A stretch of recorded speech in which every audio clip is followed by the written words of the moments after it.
Let's get started by trying to raise big toes only. You're gonna press those four toes down, plant the heel on the ground, and try to lift the big toes as high as you can.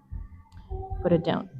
As you can see, absolutely nothing is changing in the rest of the foot.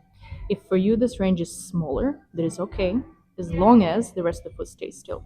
Lifting the big toes only is a bit challenging for you just yet. What you can try is pressing the four toes down with your hand and lifting the big toe. Eventually, you want to progress into pushing those four toes down yourself and lifting the big toes.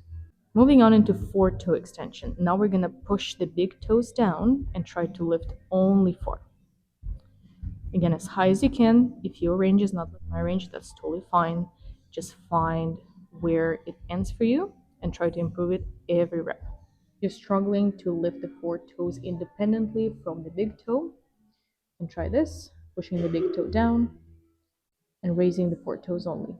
And again, eventually, you want to move into doing it independently, so pushing that big toe down, raising four only.